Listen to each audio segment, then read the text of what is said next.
Take a look around the room. Who do you see? Your teachers? Your neighbors?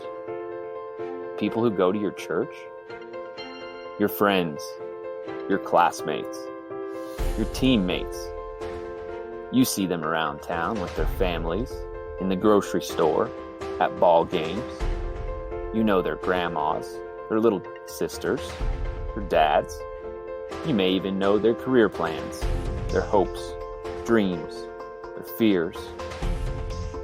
You live in a typical small town in the middle of the United States.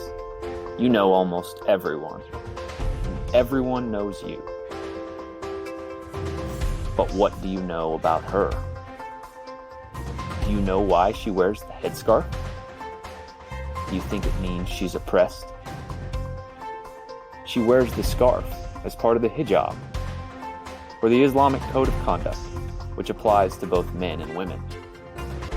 Respect for oneself and for one another, to avoid the egotistical mindset. Freedom to be an individual and avoid constant judgment from others, and the preservation of beauty. How about these young men? Would you be surprised to learn that faith, family, and hospitality are key elements in their lives?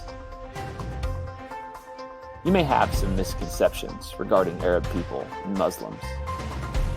Let's look at the facts. 3.5 million Arab Americans live in the United States today. The majority of Arab Americans were born in the United States. Over 80% are U.S. citizens, and 94% live in metropolitan areas. Arabs are highly educated. They're almost twice as likely to receive a graduate degree as the average U.S. citizen. And Arab American households make just as much as the average household does, just over $60,000. Islam is the predominant religion for Arab people. It's also the second largest religion in the world. The core beliefs of Islam include life's events are controlled by God. Almost all believers consider the fact that there should be no separation between church and state. Devotion to God is the best quality one can have.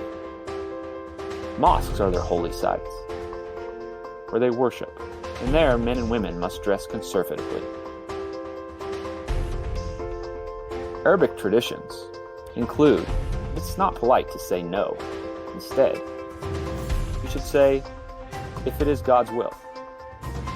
Never openly refuse a request from a friend, and you must always return favors. Arabs are very socially oriented. Their generosity to strangers is a key tradition and belief.